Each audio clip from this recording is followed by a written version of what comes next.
formato de comunicação aí com todos vocês. Muito bom sempre tê-los aqui para a gente conversar. Esse tema realmente de como vai ser o mundo de simulação pós-Covid é uma pergunta, na verdade, que a gente fala especificamente sobre simulação por dentro da nossa natureza, mas que o mundo inteiro pergunta sobre vários aspectos, né?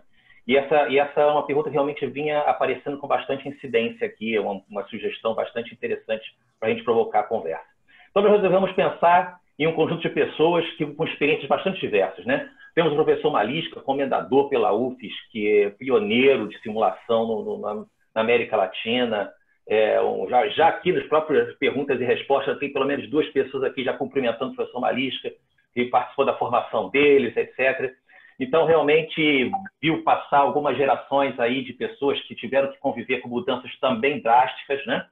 E convidamos aqui o Marcos Reis, que começou a carreira, vamos dizer assim, como dono de uma spin-off de 2 pessoas na Universidade Federal, e hoje tem nas suas mãos e de seus sócios aí, talvez uma das maiores empresas da área de CAI de todo o mundo, certamente no Hemisfério Sul, uma das maiores disparadas.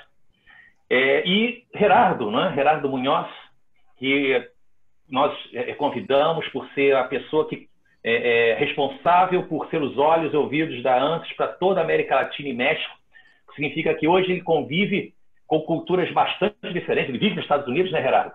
Então, convive com o que acontece nos Estados Unidos, convive com o que acontece no México, em toda a América Latina, nessa nossa rica panela aqui. E com isso a gente acha que construiu um grupo de pessoas para conversar bastante interessante. Eu vou passar rapidamente para cada um fazer uma sua própria apresentação, uma sua própria mensagem curtinha, para a gente poder começar a fazer as perguntas e responder as perguntas, né? Mas o que só para destacar, né, assim, para provocação, né? O que vai ser? Como é que vão ser os novos paradigmas pós-Covid, né? A gente está falando de mudanças talvez até para o modo de trabalho. Muitas empresas estão descobrindo que alguns grupos de profissionais podem trabalhar à distância, ao invés de ficar o tempo todo, talvez provocando potenciais reduções até de custo em termos de espaço físico ou redução de transporte. Quer dizer, alguns impactos que podem acontecer nesse aspecto, né? Nós temos mais espaço, menos espaço para a área de simulação daqui para frente? Será que esse impacto, realmente esse ponto histórico que nós vivemos aqui, isso traz também consequências para o quanto nós que trabalhamos na área de simulação realmente vamos ser úteis para esse novo mundo que a gente espera que surja aí depois? Então, eu vou abrir para vocês fazerem as primeiras considerações de vocês. Vou começar com o professor Malisca, né, para que, quando você é professor, tem que sempre ter a deferência justa para isso, né? Então, professor, quais seriam as suas primeiras palavras aí? Valeu, obrigado, Carlos. Obrigado, Lucas, aí, vocês que estão organizando essas lives, né? Obrigado pelo convite, é um prazer estar aqui. Gerardo, boa tarde. Marcos Reis, boa tarde. Eu começo, claro, quero ser bem breve aqui, porque vamos deixar para que as pessoas perguntem, né? E o professor tem a mania de explicar 2 vezes, indo para frente, e ele tem que ser mandado parar, né? Em geral. Mas eu podia até trocar essa pergunta. Como será a simulação pós-Covid? Então, para fazer a pergunta seguinte: como será a engenharia pós-Covid? Porque engenharia é simulação atualmente. Quer dizer, falamos em CAE, Computer Assisted Engineering, mas essa é uma palavra antiga, né? Uma palavra que remonta lá ao CAD, de substituir o desenhista pelo computador, né? Assistir o engenheiro no projeto, fazendo já suas plantas, suas coisas no CAD, né? Aí vem o CAE, né? Que hoje é sinônimo assim, de simulação, digamos assim, né? E o CAM, né? O CAM, que é o Manufacturing. Quer dizer, a pergunta é essa, né? A engenharia vai continuar, logicamente, né? Todas as ferramentas que a engenharia usa e está desenvolvendo, e cada vez mais, se nós pensarmos em inovação, se nós pensarmos em desenvolvimento de novos produtos, eu diria o seguinte: a engenharia continua, mas com alguns aspectos que podem alterar a forma de praticar a engenharia. Mas não tem a mínima dúvida que, como será o CAI pós-Covid? Crescendo, sempre crescendo. Porque nós temos essa consciência que tudo será simulado em engenharia. Se não tivesse tido a pandemia, o segmento cresceria. O segmento cresceria porque nós estamos cada vez desenvolvendo mais produtos, mais sofisticados, tecnologia mais avançada, e o computador está presente aí. E nessa pandemia é um setor que já está acostumado em trabalhar com o computador, já está acostumado a trabalhar, digamos assim, remotamente, usando as nuvens, simulando de casa já. Qual é um simulador aí, uma pessoa que simula, que já não foi em casa, já não fez uma ligação com o seu server da sua empresa e já simulava em casa no final de semana? Quer dizer, o que mudou? Vai mudar muita coisa do ponto de vista que o Carlos já levantou aí, que nós podemos discutir depois, então eu vou parar por aqui, que é qual é o impacto disso. Eu vou precisar ir para meu serviço todo dia, eu vou 2 vezes por semana para reunir com o meu time de trabalho, ou vou trabalhar em casa, eu estou trabalhando em casa, senti que a produtividade aumenta, em muitos sentidos a produtividade até aumenta, vamos discutir isso. Então, a pergunta, que será o CAI pós-Covid? Crescendo, porque é o que será a engenharia pós-Covid. E o Covid traz aí, quem sabe, uma série de necessidades de pesquisa na área elétrica e eletrônica, de equipamentos, de novos equipamentos, redes mais eficientes para se poder trabalhar em casa. Enfim, tem um mundo aí que pode mudar, mas o básico é o seguinte: a engenharia, a inovação, a tecnologia continua. E todas as coisas que assistem a essa engenharia vão estar presentes. E toda essa parte de simulação, obviamente, vai estar presente na inovação e no avanço tecnológico. Carlos. Muito bom, professor, muito bom. Muita coisa para a gente conversar. Marcos, está aí? Afirmativo. Quer dar a sua palhinha também agora, inicial? Claro, obrigado, Carlos e Lucas, pelo convite. Uma honra fazer parte dessa live com o professor Malisca e o Gerardo. E, Carlos, assim, minha contribuição aqui, eu posso te dizer que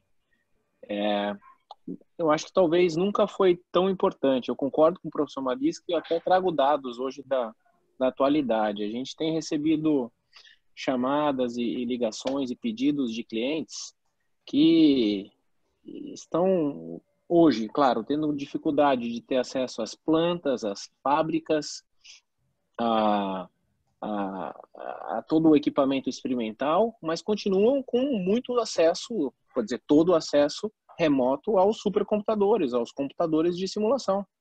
Então, através dessa, vamos dizer, menor mobilidade, ela facilita muito mais a mobilidade virtual, de você acessar os computadores, e a demanda por simulação, claro, né, com toda a temática do Covid, ela baixa um pouco a atividade industrial, mas as atividades no que diz respeito de engenharia, e principalmente de atividades assim relacionadas a modelos virtuais, a digital twin, a simulação computacional de forma geral, ela tem crescido e as necessidades estão cada vez mais avançadas, porque as pessoas querem simular o que acontece na planta inteira. Ela não pode ir lá mais medir, ela não pode ir lá mais acessar os sensores e fazer campanhas de teste, né? Então, como restringir a mobilidade, tudo que ela pode fazer de forma virtual tem sido incrementado. A gente tem aqui pessoas dizendo, olha, Marcos, eu não vou ter mais tanto tempo na planta lá, vai acontecer uma parada, eu preciso fazer testes virtuais o máximo que eu puder para quando chegar lá e eu tiver que mudar o meu equipamento ou aquilo que eu tenho que mexer, eu tenho mais certeza do que eu estou fazendo. E simulação serve para isso. Então, a tendência é que a coisa cresça e continue crescendo. As atividades virtuais serão cada vez mais importantes. E isso fica. Perfeito. Perfeito, perfeito, Marcos. Agora, agradecendo mais uma vez ao Gerardo por estar fazendo esse esforço, primeiro com o português, né, Gerardo? Aqui fazendo esse esforço aí de entendimento e por participar aqui desse nosso encontro com os nossos queridos clientes aqui. Vamos lá. Por favor, suas primeiras palavras, Gerardo. Boa tarde a todos. ¿Me escuchan bien? Carlos, ¿escucha bien? Muy bien, muy bien. Perfecto. Voy a hablar el portuñol, más español que portugués, para cuando uno pone feelings o sentimientos es más fácil hablar en el idioma nativo que tratar de traducir. Mas, yendo directamente al tema, por cuestiones de tiempo, sé que muchas de las preguntas es qué va a pasar después, o cómo estamos, qué pasa con ISSS, etcétera. Yo quiero hablar rápidamente de qué va a pasar con ANSYS. La simulación, el CAE va a seguir, la ingeniería va a seguir. Respuesta que dio el doctor Malisca y Marcus es sí, la innovación continúa. Mas la pregunta que yo hago para responder yo mismo es, ¿ANSYS va a seguir? ¿ANSYS va a morir durante la pandemia? ¿ANSYS va a pasar como está pasando a las retail stores, a las tiendas, a las empresas que venden ropa, clothes, ¿cómo se llama? Que están fechando Macy's y todas las grandes department stores, las lojas, ¿no? Tiendas de lojas que las personas no van, entonces tienen que fechar algunos predios. Y hemos escuchado de bancarrota de algunas empresas. La pregunta es, ¿ANSYS está sólida? ¿Está bien? ¿Está mal? Saliendo de aquí, ANSYS va a fechar las puertas, va a decir no tenemos más, fica con el software que tiene. No, aquí quiero responder que esta pandemia, esta situación ha hecho a ANSYS más fuerte.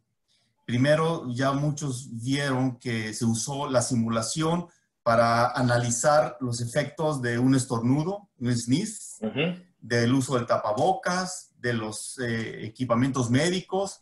Entonces, simulación salió a ser muy importante para visualizar y comprender los efectos de la dispersión y de la curación, curar estas con métodos de filtración de aire y todo, ¿no? Entonces, salimos como héroes diciendo, tenemos cómo ayudar a visualizar y comprender los efectos. Y gracias a que hay herramientas ahora como cloud computing, acceso remoto, las personas pueden estar haciendo simulación de su casa. No precisan ir a un laboratorio, estar todos no haciendo social distancing, están todos pegados, cada quien está haciendo lo suyo remoto, entonces está habilitado. Mi respuesta entonces a mi pregunta de ¿ANSYS va a subsistir? Es sí, ANSYS va a salir muy fuerte después de esta crisis. El mensaje de nuestro CEO, Ajay Gopal, es ANSYS tiene 50 años en la industria. Pasamos por la crisis financiera del 2008 y salimos adelante y muy fuertes. ANSYS ahora en esta crisis está con estados financieros muy sólidos, con cash en los bancos para poder seguir invirtiendo, no está dimitiendo empleados que comprometan la producción de nuevas versiones de software, seguimos protegiendo a la planta de ingenieros que desarrollan el software, estamos muy fuertes en lo que es customer support, porque sabemos que nuestro éxito es que los clientes puedan mantener, entonces estamos comprometidos a mantener atención y soporte al cliente y el desarrollo de nuevo producto. Nuestra visión es que saldremos mucho más fuertes y competitivos después de esta situación. Ese es básicamente mi opening statement para saludar a todos. Ok. Obrigado, Gerardo. Bom, então vamos começar aqui a envolver os nossos participantes, né? Tem algumas perguntas aqui que estão sendo recorrentes, né?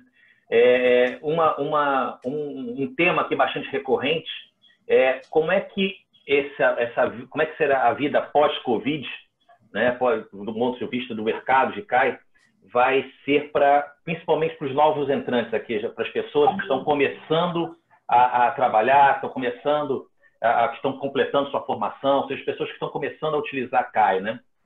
E eu vou passar para vocês comentarem esse tema, porque realmente tem bastante gente perguntando sobre isso, inclusive também com o ponto de vista de pequenas e médias empresas, é uma coisa bastante interessante. Mas eu assim, vou me permitir que fazer uma pequena observação nesse ponto, porque como hoje eu tenho trabalhado muito próximo do IE3S, o Instituto de Formação, né?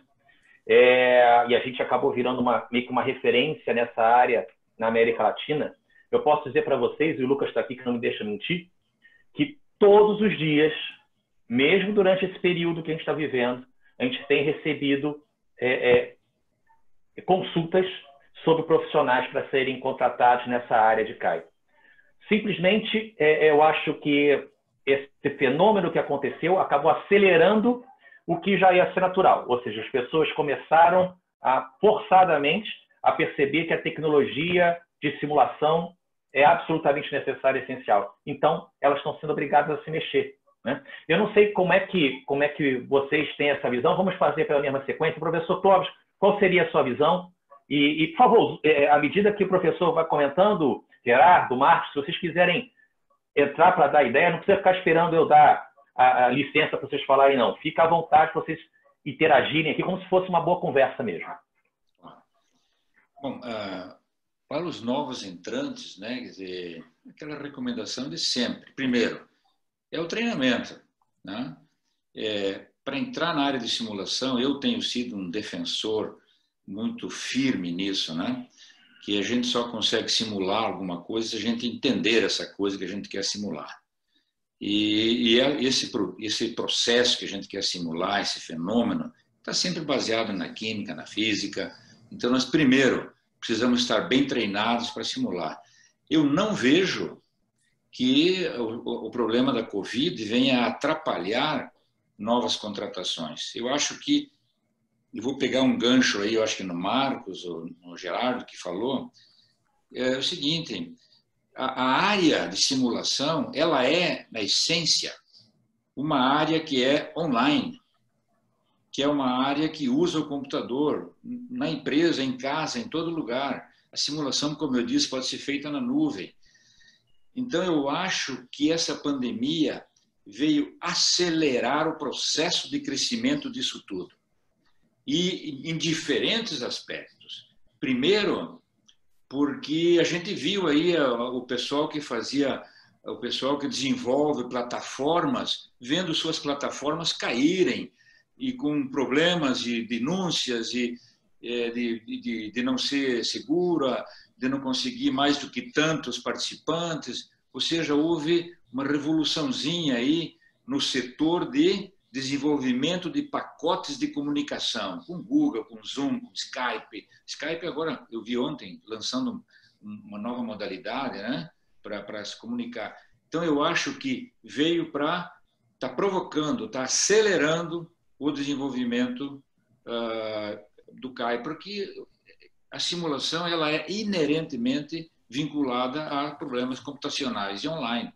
Quer dizer, é uma área que também sofre menos nessa pandemia, porque comparado com uma empresa, um restaurante que tem que vender seu produto, o CAI está aí para resolver um problema, uma simulação que você quer cada vez mais envolver o computador e envolver menos gastos experimentais.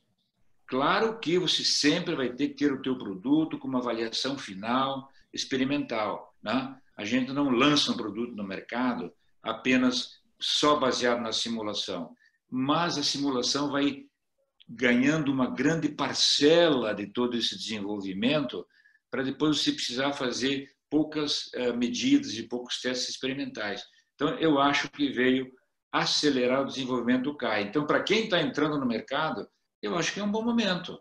Um bom momento. Estando bem treinado, as empresas vão precisar dessas pessoas, porque a engenharia não vai parar. E ela vai estar aumentada do ponto de vista de simulação, que é o crescimento natural, que eu acho que vai ter um acréscimozinho aí e vai permitir que mais pessoas participem desse mercado. Até nesse tema, professor, eu acompanho bastante os comentários dos nossos alunos, tanto treinamentos como pós-graduação também, essa preocupação de oportunidade de trabalho. E nisso, quero fazer até um link, Gerardo e Marcos, que sei que acompanham muito o mercado internacional, questão de oportunidades fora do Brasil, né? A gente vê essa possibilidade de mobilidade, brasileiros viajando para a Europa, brasileiros viajando também para os Estados Unidos. Essas oportunidades, elas vão voltar, vão retomar com mais força, né? Então, é algo que é bastante comentado aqui nos nossos como dúvida geral dos nossos alunos, né? Eu posso complementar aqui o que o professor Malisca falou, Lucas. Eu concordo bastante com os pontos apresentados pelo professor Malisca, mas eu dou uma certa contribuição no que diz respeito a, não na área de simulação, mas para você escolher bem agora os setores que você vai investir. Simulação é vamos dizer, uma área que você pode atuar em diversos setores da indústria, né? E você provavelmente vai ter aí, nos próximos anos, uma queda em alguns setores que, vamos dizer, simulação geralmente era uma coisa muito tradicional, como aviação, como setores da indústria automobilística, construções. Talvez isso passe por algumas, vamos dizer, vamos dizer, reduções em termos de atividade, devido à pouca mobilidade que a gente está vivenciando. Por outro lado, a gente vê oportunidades em diversos outros setores, né? E na área farmacêutica, na área de, vamos dizer, dispositivos médicos. Tenho certeza que todo mundo aí viu simulações de ventiladores, viu simulações de droplets, né? De gotículas de saliva e quanto isso afeta as coisas ao redor, né? A indústria de alimentos está com bastante demanda, a indústrias de telecomunicações, né? Toda essa tendência de 5G e coisas assim.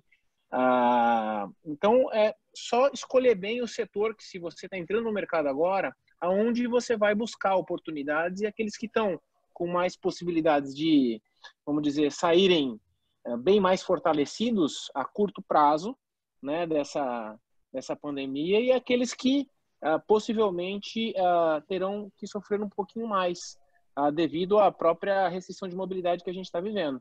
Mas isso eu acho que, a longo prazo, talvez tenha um equilíbrio, mas a curto prazo tem que analisar com um pouco cuidado aí, se você está se formando agora, vai se formar no final do ano, aonde você vai, vamos dizer, talvez buscar uma especialização e em que setor você vai estar navegando, né?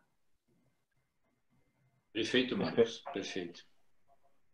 Gerardo, você tem algum comentário sobre esse tema também, principalmente se refere a oportunidades e tudo mais? Como é que você tem visto isso de maneira geral nos territórios que você acompanha e mesmo que você vive, né, no caso dos Estados Unidos? Tengo ahora una referencia sobre los profesionales de CAE en Latinoamérica y está asociado un poco a la parte automotriz, que le llaman Tier 1, que son las empresas que proveen productos para las armadoras, para los OEM, para los fabricantes de automóviles.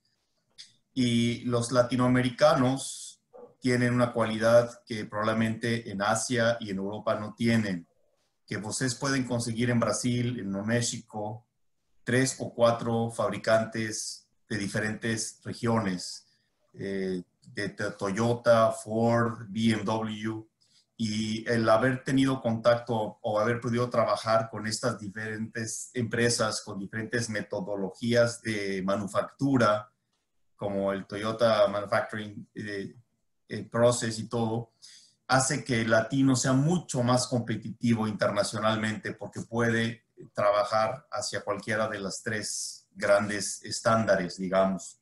Puede trabajar en empresas alemanas, europeas, asiáticas, japonesas principalmente y americanas. Entonces, todo va a depender del desarrollo de la persona individual, ¿no? Qué tan capacitado está, qué tan multifacético es, multifísico, por decirlo así. Y yo es lo que he visto, que cada vez los latinos somos muy competitivos a nivel internacional. Muchos tienen maestrías, masterados y doctorados fuera y después retornan a su país con conocimientos avanzados. Entonces yo creo que tenemos mucha oportunidad. Sí, al recortarse los mercados, vamos a ser más personas en menos vagas, mas la competitividad individual va a ser una de las claves más importantes. Muito bom, muito bom. Gerardo, vou até aproveitar, tem uma pergunta aqui interessante do Maurício, que ele menciona aqui, né, qual seria o impacto, né, que áreas como inteligência artificial, né, artificial intelligence, machine learning, deep learning, eu colocaria inclusive talvez simulação nas nuvens também, né, na nuvem, né?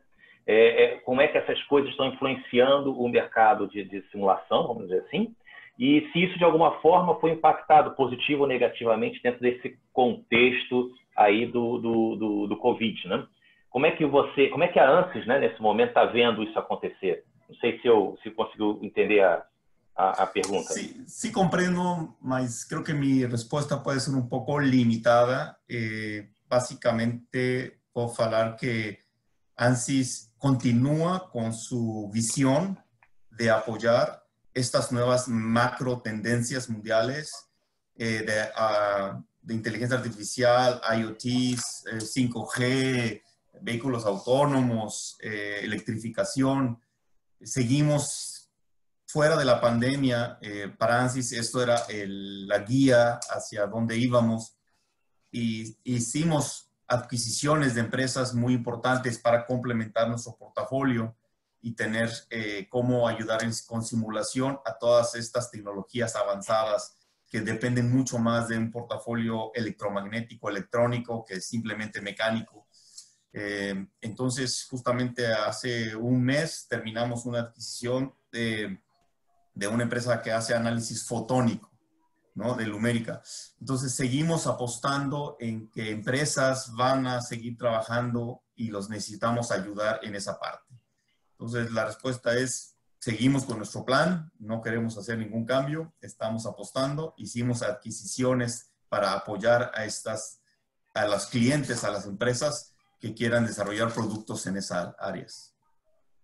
Tem até uma pergunta, tem uma pergunta bastante pertinente aqui, e até ela correlaciona bastante com as nossas últimas edições do Ask the Expert. É o pessoal interessado em ser prestador de serviço, né, consultor relacionado ao tema, ou tem o seu trabalho e quer casar isso com também prestar serviço. O Bruno fez uma pergunta aqui, ó, qual a melhor forma de abordar as empresas para a captação de novos projetos nesse cenário? Eu acho que não só novos projetos, mas você que já está alocado dentro de uma empresa e que ainda não faz simulação, ou que já tem estudado e não tem essa força interna, né, para puxar e começar a tocar um projeto assim. Marcos, eu acho que poderia comentar aqui. Como é que a gente pode trabalhar nessa captação de novos projetos, né? Esses nossos ouvintes aqui que trabalham como consultores? Olha, vamos dizer, você tem que... Primeiro, eu acho que consultoria, ela demanda você ter um conhecimento específico de um determinado setor, né? Claro, a gente sabe que existem médicos que são clínicos gerais e tem médicos que são especializados em alguma coisa, ortopedia, cirurgias e aí vai, né? Mas eu acho que simulação também se aplica, vamos dizer, uma analogia nesse sentido. Então, assim, você tem que conhecer um setor, você tem que ter uma rede de contatos ali e também trabalhar de uma forma, vamos dizer, com as redes sociais, com congressos científicos, tem que aparecer, né? Tem que se tornar uma referência na área, tem que ter conhecimento, mostrar que você tem domínio da física, domínio das ferramentas computacionais, que você conhece o problema do ponto de vista de engenharia e sair, vamos dizer, como todo mundo faz, né, com uma linha debaixo do bolso, do braço aí, visitando empresas, estabelecendo contatos e, claro, né, hoje em dia, com a pandemia, você pode fazer várias coisas virtualmente. Então, eu acho que usando as redes sociais de uma maneira construtiva, né, de uma maneira eficiente, para uma diferenciação científica, tecnológica, engenharia, você consegue, vamos dizer, atrair pessoas interessadas no seu conhecimento, no seu potencial de entregar um serviço para eles. Bacana, Marcos. Esse é um tema que a gente vem falando bastante, a questão do networking, né? A construção desse networking que ele exige um tempo e que exige persistência, conversar, apresentar. Tem uma outra pergunta do Evandro de Sá, aqui direcionada para o professor Clóvis Malisca.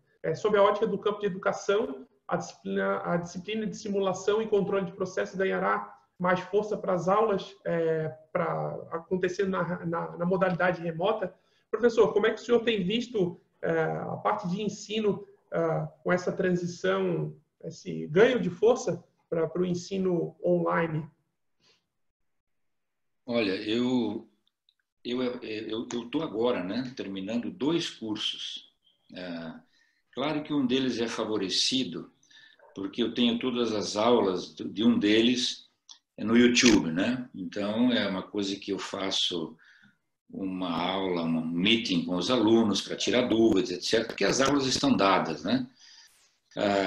Então, esse eu não dá para dizer que é interação, o que é melhor ou pior, né?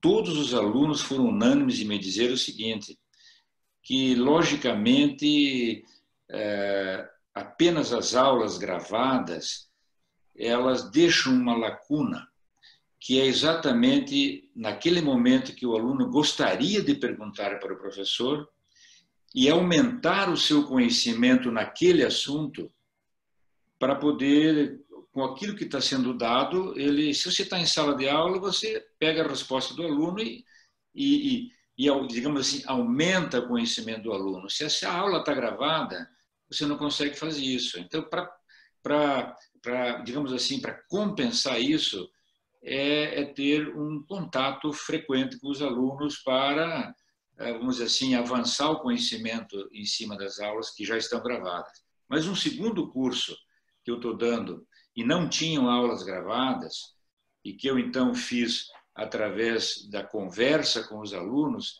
eu achei muito bom. Foi a minha primeira experiência. Os alunos participaram muito, uma participação muito grande. Eu não sei qual é o fenômeno, né, de você não estar todo mundo junto, eu não sei, as perguntas saem mais fácil pelos alunos, a discussão fica mais ampla. E a minha segunda experiência de segundo curso foi muito boa. Eu acho que nós podemos, sim, aumentar bastante o ensino à distância, o ensino online. Nós precisamos ferramentas melhores, né? Então, uma coisa que eu acho que o Covid vai trazer é que vai pressionar todos os fabricantes de equipamentos, desenvolvimento de softwares, para que sejam muito mais versáteis. As operadoras que fornecem a sua internet na sua casa serão pressionadas a melhorar a sua internet, né?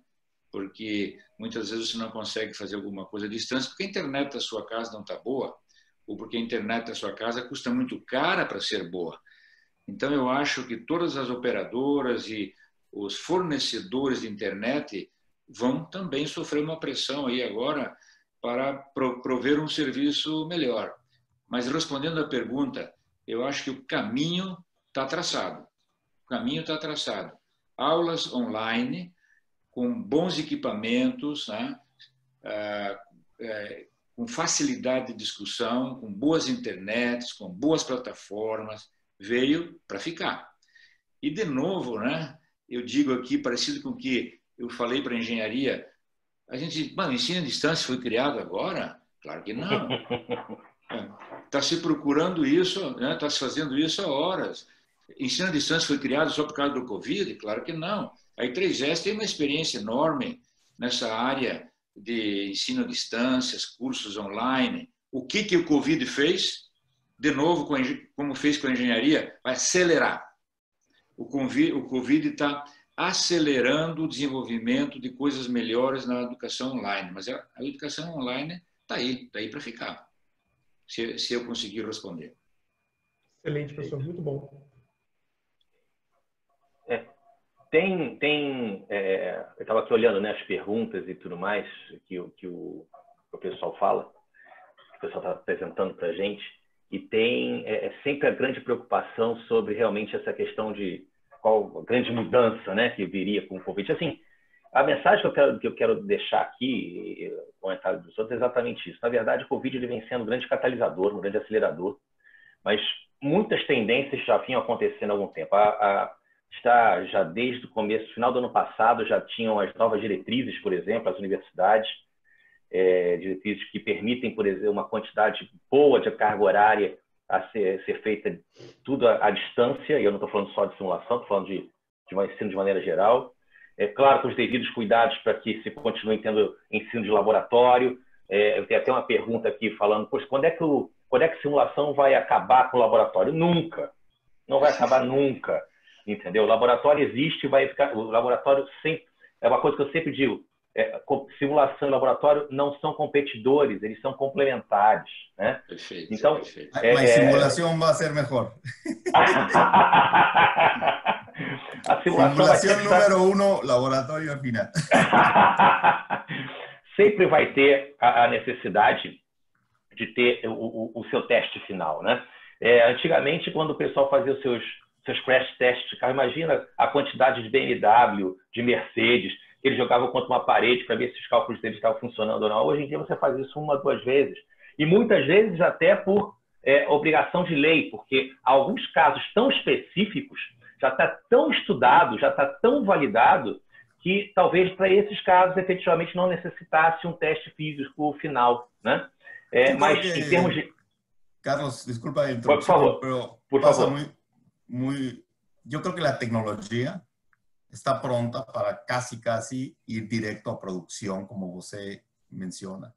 Pero igual con la aviación, que ahora la tecnología ya puede despegar de decolaje y despegue y aterrizaje de un avión sin necesidad de un humano, mas las regulaciones no lo permiten. Entonces, acho que si la tecnología está pronta, es un tema de regulación, safety para todo, ¿no? Producir un equipamiento médico que tiene que estar conectado a una persona para dar la vida y no lo probó físicamente antes, es un tema de regulación. Pero la tecnología está pronta para que pudiese probar un producto virtualmente casi al 100%, ¿no? Pero no está permitido por regulación y safety concerns, ¿no? Perfeito, é isso mesmo. Por favor, professor. Gerardo, mesmo que não tenha uma regulação, é uma questão de você colocar no mercado um produto que você estudou bastante em simulação e depois conferiu que está funcionando bem. Exato. É o nome da sua empresa, né? É uma questão de você não jogar no mercado um produto que daqui a pouco acaba com a tua empresa, se ele não tiver adequadamente funcionando né? Que caia na boca do povo, como se diz assim, que essa coisa não é boa, né? Então aquele funcionamento do desgaste de algumas peças, um teste de longo tempo lá no laboratório, essas coisas são necessárias. O que o Marcos falou bem e o Carlos também, é claro que de um montante de dinheiro que uma vez você gastava para fazer todos esses testes, num trial and error, né? Projeta, testa, projeta, corta, muda, vai, vem. Esse dinheiro todo você não gasta mais. Você vai deixar ele quase prontinho lá para testar. Vai precisar de algumas modificações finais. É o custo do projeto que cai muito, né? E isso é muito importante. Não só o custo, como a velocidade de desenvolvimento do projeto, né? Isso é fundamental. Quantas pessoas a gente na história tem uma ideia sensacional, daqui a pouco alguém tem a mesma ideia, chega lá e faz primeiro e pronto, sua ideia sensacional virou lixo, né? Então, realmente, é fundamental velocidade, assertividade, essas coisas todas. E isso são tendências que já aconteciam antes do Covid e vão só se acelerar. Essa é sempre a minha sensação. E, Carlos, e simulação é uma coisa bastante ampla, né? A gente é focado num setor onde a gente desenvolve produtos melhores, mas as pessoas estão utilizando, e sempre utilizaram, e agora cada vez mais, para simulação do processo de fabricação, da planta em si, da linha de produção. Entende? Então, está tendo uma expansão daquilo que era só pesquisa e desenvolvimento há 20, 30 anos atrás, para simular do começo ao fim do processo de manufatura em si. Entende? Com transporte, com empacotamento, com tudo que se pode fazer virtual, está sendo acelerado. Entende? É provável que aumente ainda mais. É isso aí. Tem mais umas perguntas aqui, por exemplo, o pessoal falando muito aqui sobre a questão da área de eletromagnetismo, né? Se tem futuro, se tem espaço para isso. Olha, eu vou dizer para vocês, cada vez que eu participo de alguma live, ou algum encontro, ou alguma reunião, ou algum congresso da área de eletromagnetismo, eu me pego no final morrendo de inveja, porque é um mundo novo que tem pela frente, gigante, né? E que realmente você precisa de mais de profissionais com esse tipo de qualidade, não só, e de novo, não só o profissional da simulação, o profissional da implantação, profissionais de TI, né? Esses profissionais de TI, hoje em dia estão assumindo um nível de poder dentro da empresa que é fantástico, porque ele é que é responsável pela comunicação, né? É a pessoa que vai permitir que os dados fluam para um lado para o outro. Tem muito futuro, muita coisa nessa área realmente. Nem é só isso, Carlos. Se você fosse analisar a parte de eletrificação, se você for analisar a parte de comunicação, né, toda a parte de interferência e compatibilidade eletromagnética. Antes você tinha um computador que era o tamanho de um quarto. Hoje você bota tudo num celular, empacotado. E não é só o problema eletromagnético isolado, né? Não vamos separar também o térmico, o estrutural do eletromagnético. Claro. Né? Isso a gente separou lá atrás porque a gente não conseguia resolver junto, né? Sim, então, o mundo a tendência agora, né? A gente conseguir acoplar esses processos, porque se você vai botar uma maior densidade de equipamento eletrônico num espaço pequeno, você vai gerar mais energia, você vai ter problemas térmicos, você vai ter que ter problemas de fluidos, de convecção forçada. Então, tudo é acoplado hoje em dia. Então, esse conhecimento multifísico, ele é tão importante quanto, vamos dizer, essa tendência que a gente está tendo aí da parte, vamos dizer, 5G, eletrificação, e aí vai, toda essa parte de simulação eletromagnética. Entende? Então, é bastante interessante chamar a atenção da amplitude de simulação das diferentes disciplinas, né? A gente trabalha com elementos discretos, com eletromagnetismo, com estruturas, fluidos, e otimizando tudo isso de maneira acoplada, integrada, aí que está, vamos dizer, o futuro desse negócio, entende? Poder saber conectar essas coisas, simplificar aquilo que pode ser simplificado, detalhar aquilo que precisa ser detalhado. Então, o momento é bom, entendeu? Para você estudar, investir na área, e poder ampliar esse negócio. Eu sempre, hoje em dia, tenho falado bastante.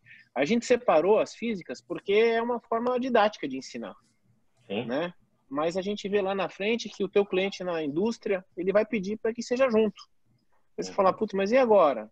Né? Então, a gente é especialista numa área, mas a gente tem que saber, vamos dizer, essa multidisciplinaridade, exercitar isso daí. O professor Maurício quer falar alguma coisa? Acho que sim. Eu queria bater nessa tecla, né?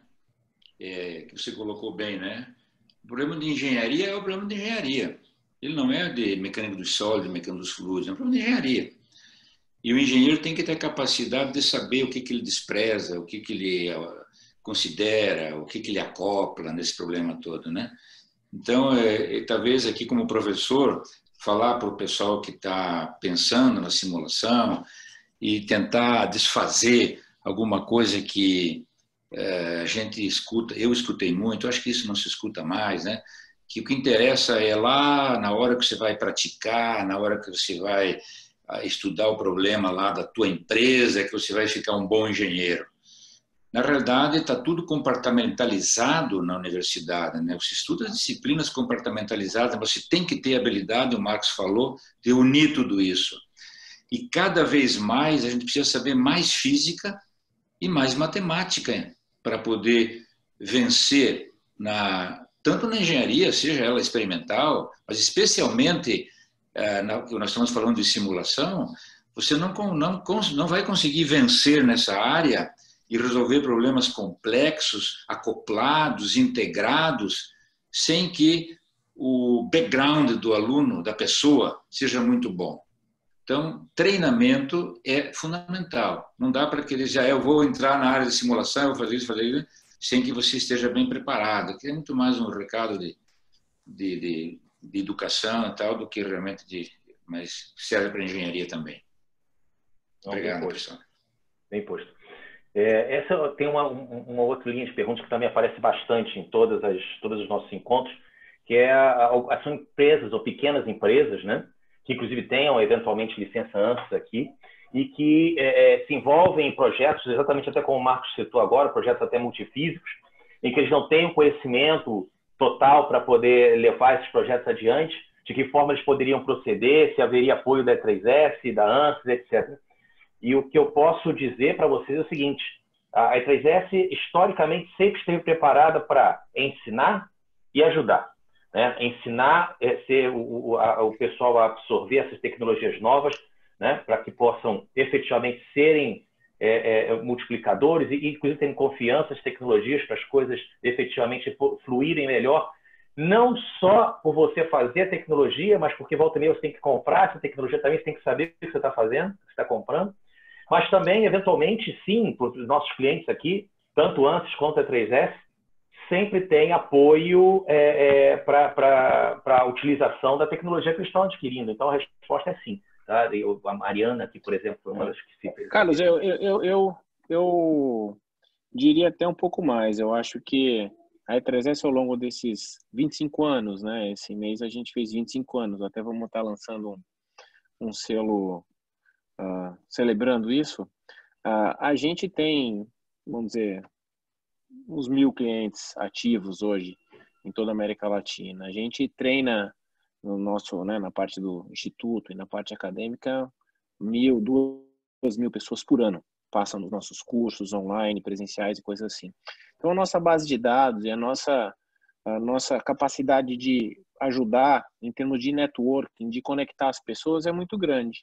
E a gente tem feito isso. A gente acaba não explicitando essa nossa fortaleza e nosso potencial de colocar uma pessoa que precisa de um problema com a pessoa que sabe resolver ele. Acaba isso acontecendo em vamos dizer, de inúmeras formas na E3S. Então, eu acho que ficando perto da gente e se demonstrando e levantando a mão assim, olha, eu sei fazer isso, eu quero fazer isso. Veja bem quantas pessoas trabalham com a gente como consultores, como professores, né, convidados, e a gente conecta as pessoas. Então, a gente tem como ajudar nessa frente também, você entrando nesse nosso universo e sendo um parceiro da E3S, a gente tem capacidade de ajudá-lo, mesmo sem saber medir o quanto que a gente faz isso, porque a gente nunca parou para pensar em quantas pessoas a gente está conectando, mas nós temos aí praticamente 200 pessoas na América Latina trabalhando com uma grande quantidade de clientes e parceiros. Então, a gente está por dentro do que está acontecendo. Então, esse nosso networking é um benefício que a gente acaba fazendo indiretamente. É difícil de quantificar, mas a gente pode ajudar as pequenas e médias empresas, os consultores que precisam a se conectar com as pessoas e as grandes empresas que têm problemas, né? Perfeito. Perfeito. Bem posto. Professor e Gerardo, tem uma pergunta aqui do Nelson Marques, que está mandando, professor, está mandando saudações a partir de Lisboa, lá do IST. Né? E ele tá aqui perguntando, assim, na opinião de vocês, qual é a física que está emergindo, né? Que realmente, eu acho que até o Gerardo já começou a responder isso, né? E que física, efetivamente, a segunda parte da pergunta, que a física que a ANSYS está pretendendo implementar, eu acho que o Gerardo também já começou a conversar, talvez queira só complementar aí, né? Mas é isso, o que está emergindo? Dentro aí do tudo que a gente conversou, né? Talvez essa questão dessa tendência multifísica, professor, seja a coisa mais forte aí? Olha, eu em algumas apresentações que eu faço um pequeno gráfico e eu coloco no centro, que é o projeto de um determinado produto, equipamento, etc. Aí as flechinhas que ligam esse projeto tem lá mecânica dos fluidos, eletromagnetismo, mecânica dos sólidos, né? todas as áreas. Eu acho que a gente não vai nunca poder escolher uma física para ser desenvolvida, né, em termos de software. A física existe nos processos, nos produtos. O que acontece é que, no caso da pergunta para o Gerardo, é o seguinte: algumas empresas se dedicam a uma certa física, outras empresas se dedicam a outra física, mas você precisa de todas as físicas que o teu projeto requer. Então, isso é o nascimento, né, das plataformas que procuram resolver todas as físicas. Eu vou dar um exemplo rápido aqui. Pegue só um problema de mecânica dos fluidos e estrutural. A asa de um avião que tem lá a sua perturbação, né? Tem a parte mecânica dos sólidos e a parte de fluido, escoamento turbulento sobre a asa. Quer dizer, essa parte de acoplamento que está aí, se a tua empresa precisa desse acoplamento, ela tem que buscar uma ferramenta que essencialmente acople esses dois produtos. Mas a tentativa seria de você ter uma ferramenta que pudesse acoplar todos os fenômenos.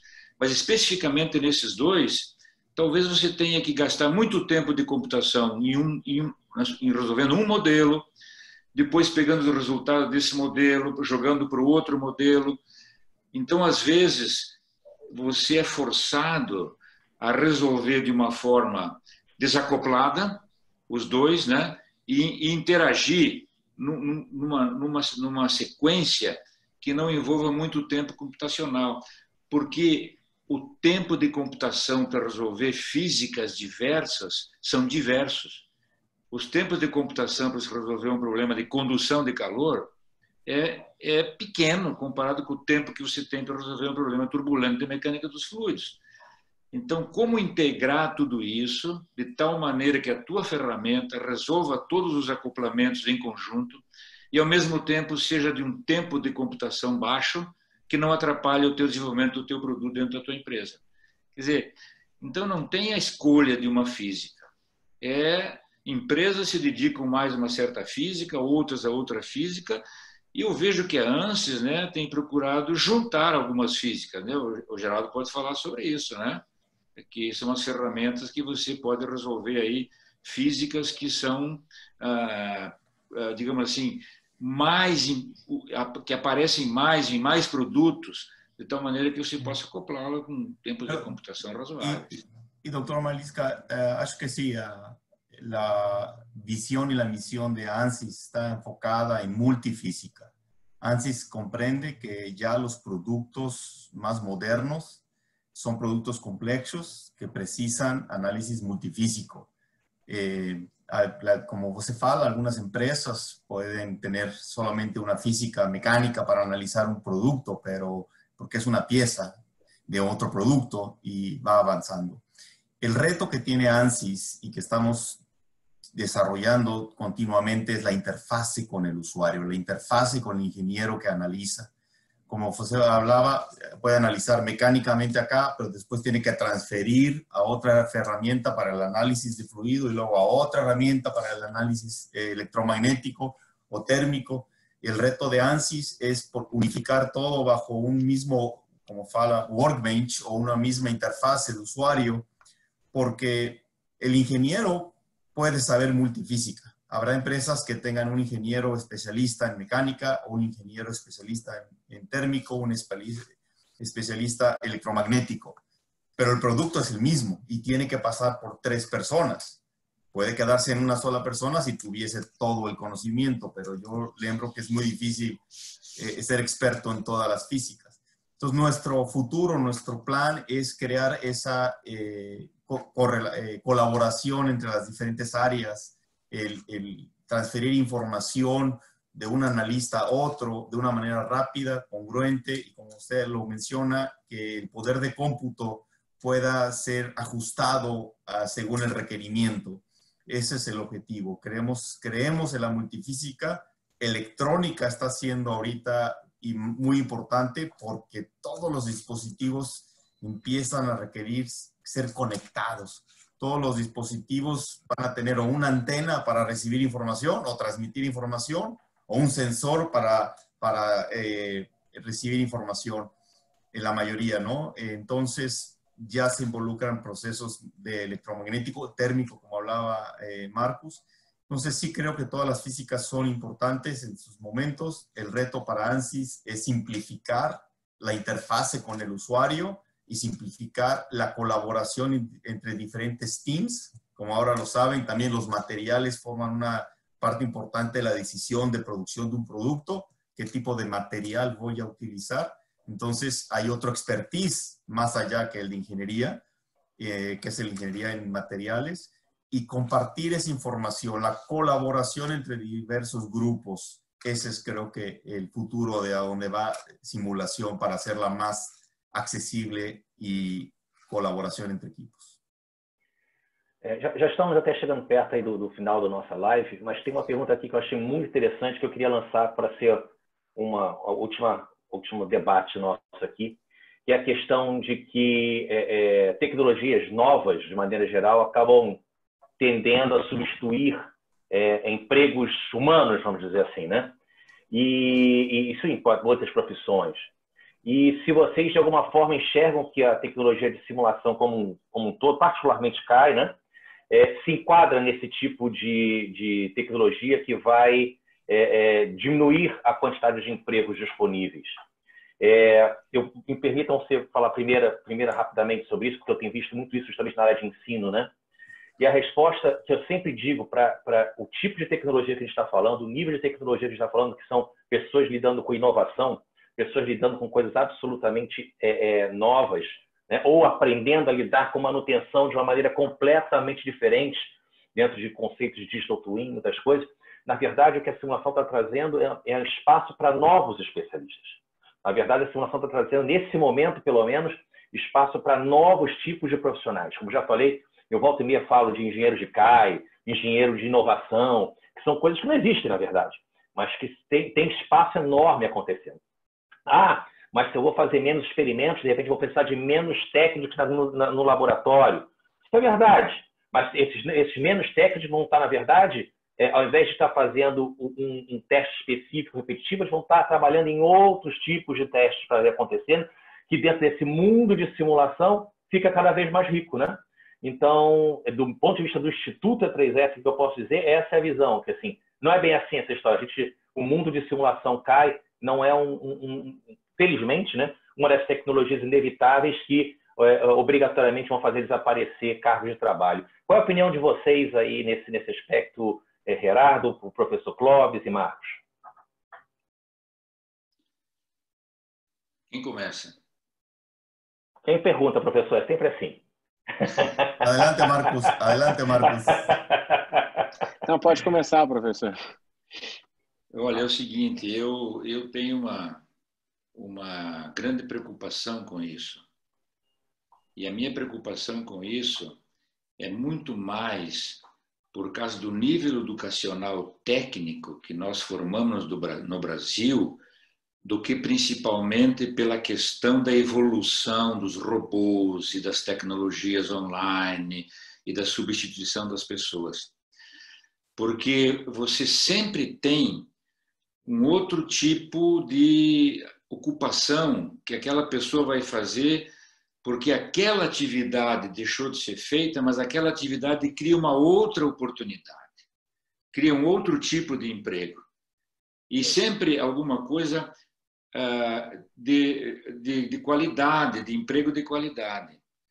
Por isso, e aí eu fico preocupado, é o seguinte, que se tivéssemos todos, as pessoas que se formam, tivéssemos bons institutos de ensino técnico, onde aquele operador de máquinas que veio uma máquina nova, completamente diferente do ponto de vista de interface do usuário, ele diz assim, não, mas agora a máquina faz isso, faz aquilo, nós estávamos em 3 aqui, e agora a máquina vai fazer o trabalho e vai ficar só um. O problema é que esses 2 que ficam fora, e mesmo esse que vai ficar para a máquina nova, ele acaba não sabendo operar esse produto novo, por causa que ele não tem um treinamento adequado.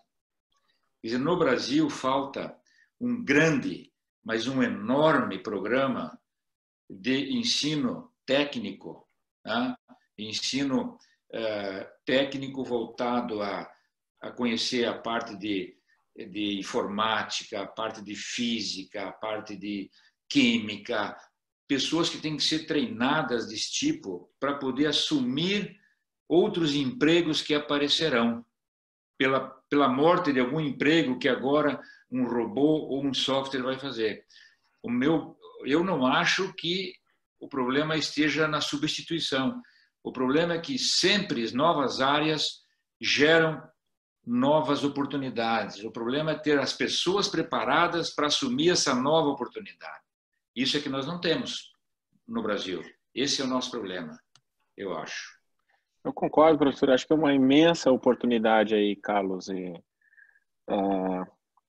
É só você ver, tudo aquilo que puder ser automatizado, vai ser. Mas tudo aquilo que exigir detalhe, exigir análise crítica, exigir algumas coisas mais elaboradas e vamos dizer, unir físicas, como a gente estava falando aqui da parte multifísica, são, vamos dizer, profissões que não existiam. Antes a gente falava, por exemplo, do engenheiro de fluidos, do engenheiro de estruturas. Agora a gente está falando do engenheiro multifísico, entende? Porque, vamos dizer, a parte de estruturas hoje ela é bastante dominada e muitas vezes você coloca, vamos dizer, malhas lá suficiente, modelos que a indústria, a empresa que você já vai trabalhar, já usa esses mesmos modelos com esses mesmos parâmetros, vai fazer 20 anos e você não vai mudar eles. Então, como você otimiza, como você integra essas coisas, são novas, vamos dizer, disciplinas e novas áreas aqui no nosso setor, novos empregos que não tinham antes. Mas aquilo que você falou é o que governa o negócio, né? Empregos altamente capacitados, que exigem gente com bastante foco, com bastante especialização, esses vão surgir e vão crescer. Entende? Então, eu não vejo que a soma disso tudo empregos vão ser perdidos porque as máquinas vão sumir. Eu acho que a soma disso tudo é que terão mais empregos. Eu acredito nisso. Mas mais empregos para aqueles que estudarem mais, para que se capacitarem mais, para que conhecerem mais ferramentas, para que conhecerem mais do problema de engenharia e coisas assim. Entende? Então, a importância da informação é por aí. Diga, Exacto, Marcos. Y hay una forma de falar que Latinoamérica fue muy importante para mercados internacionales por la manufactura, que es mano de obra cualificada de bajo costo, comparado con un americano, comparado con un italiano, por ejemplo, ¿no? Ahora está cambiando el concepto, algo que fala en español, se dice mentefactura, mind factoring, no mano de mano, sino mind de mente. ¿Se comprende un poquito mi español, portugués? Sí. ¿Cómo fala portugués mente? É mente. Mente factura en vez de manufactura. Entonces, ¿qué se precisa? Que Latinoamérica va a tener que ofrecer al mundo más personas cualificadas mentalmente, con altos estudios o capacidad intelectual, más que de construcción, que seguiremos siendo todavía una buena oferta, como China y como India. Latinoamérica tendrá que tener manufactura high quality, low cost, pero mente factura. Falaba yo, mejor que los japoneses, mejor que los chinos, mejor que los europeos, y tenemos esa posibilidad. Por esto me gustaría fechar, Carlos, con un pequeño comercial, un pequeño comercial de ANSYS, porque todos los que están aquí escuchando, que están en ingeniería, que están en alguna área relacionada con simulación, no pierda sus sueños todavía, siga luchando, siga estudiando, confíe que simulación va a salir adelante después de la crisis. ANSYS está aquí para el largo plazo, no va a fechar las puertas, vamos a seguir desarrollando productos increíbles que precisamos muchas personas talentosas para utilizar. Nuestro software no funciona si no tiene un humano atrás. Entonces, sí va a haber trabajo para las personas que saben utilizar software. Eso es lo más importante. Ainda no creo que una máquina de inteligencia artificial pueda hacer un machado y analizar los resultados sin dar alguna decisión de cambio, ¿no? Por eso sigan soñando en que están en la carrera y en el mundo correcto. Busquen la industria automotriz, aeronáutica, médica, que más les apasione. Y nosotros como ANSYS, a final de esta pandemia que todo el mundo espera para verano o invierno allá esté más controlado, estamos haciendo un Simulation World, un congreso 100% virtual. Se fala congreso en portugués también, ¿no? Congreso, un congreso. Sí, congreso. Pueden buscarlo en ansys.com. Va a ser en junio, 10 y 11, 2 días, y es como una experiencia virtual que usted va a poder entrar al área que quiera. Va a haber palestras muy importantes de personas de la industria, clientes. Con eso ustedes van a confirmar o reafirmar qué es lo que quieren hacer. Van a ver qué las industrias, los clientes están haciendo. Sí, entendemos que la crisis slow down a little bit, va a retrasar, pero después va a tomar impulso para el frente, ¿no? Vamos a seguir. Y se necesita que todos ustedes sigan motivados, sean positivos, tengan sueños, ideales, crean cosas. Dependemos de cada y uno de ustedes, ¿no? Entonces, los invito a que se unan a eso. IEEE va a disponibilizar la información. No creo que ya la tiene disponible en su social media. Pero eso es una forma que ANSYS se proyecta al mundo y dice, vamos a ponernos por 2 días, todo el mundo a hablar de simulación. El Simulation World Congress, ¿no?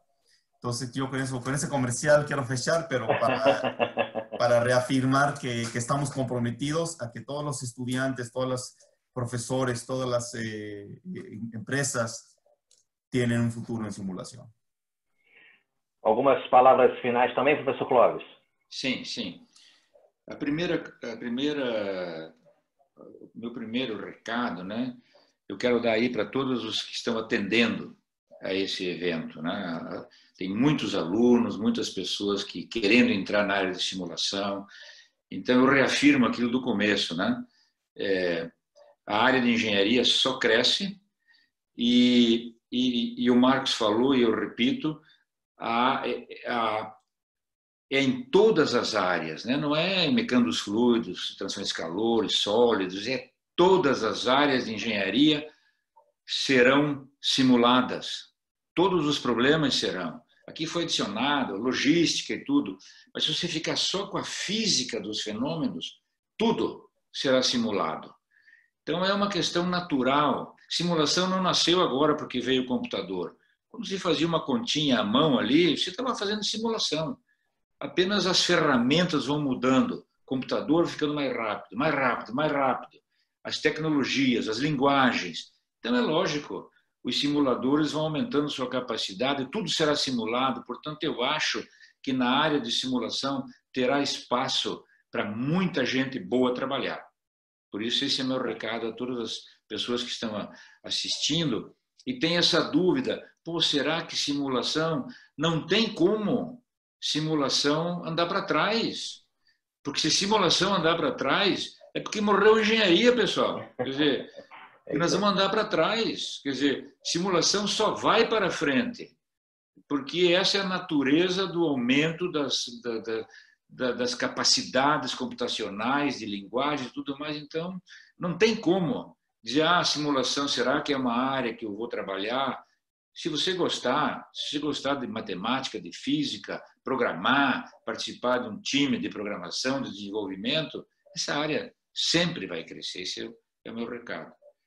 E aí, aos participantes, eu deixo os meus agradecimentos e o meu até logo, né? Até uma próxima oportunidade. Agradeço muito ter participado. Obrigado, pessoal. Muito obrigado, professor. Marcos, suas últimas palavras também aí nesse live.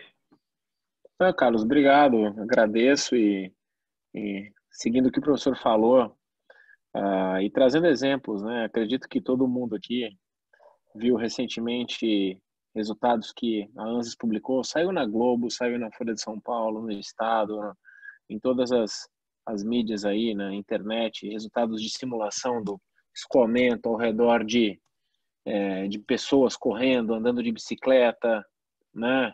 A quantidade de respiradores, né, de ventiladores que foram feitos com auxílio da simulação, isso só assina embaixo aquilo que a gente falou, né? Tudo isso foi feito de forma muito rápida, todos os estudos que não puderam, assim, serem feitos experimentalmente, foram todos simulados. Inúmeros, se você procurar na internet, simulação de respiradores, de ventiladores, dispersão de gotículas por vírus, tudo isso foi feito em questão de dias, semanas, validado através de simulação. Então, assim, a prova está aí, né? Não vê quem não quer.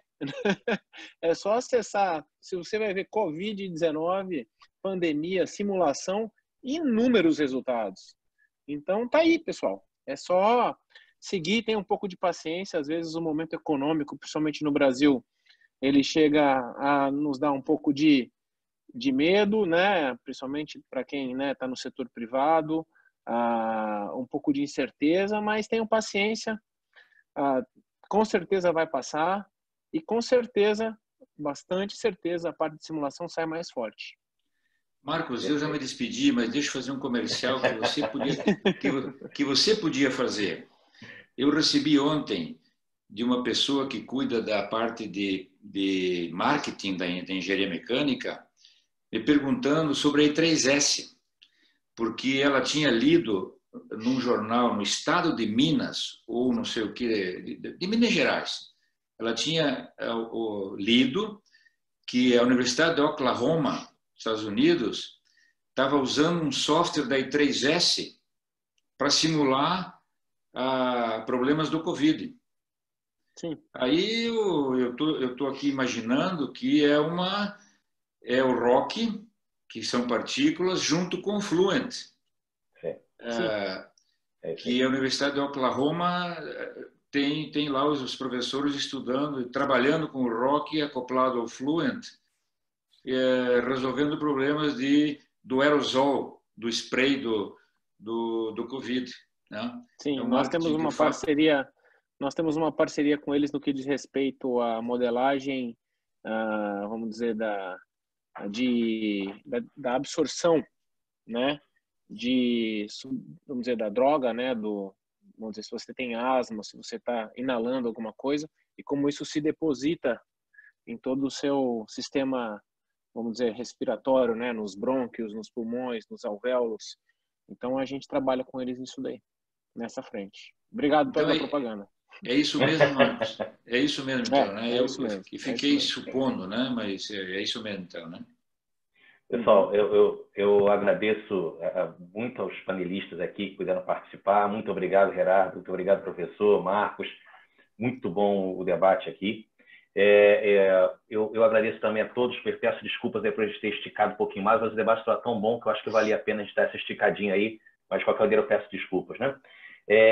Lucas, eu vou passar para você, não é isso? O sorteio é agora? É agora, né? Exato. Primeiro, obviamente, agradecer a todos pela participação. Atingimos super o nosso objetivo, né? Trouxemos grandes personalidades aí para compartilhar o conhecimento.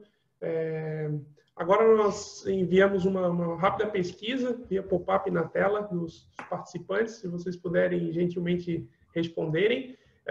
E finalizando aqui, a gente vai fazer o sorteio dos que participaram, né? Deixa eu compartilhar minha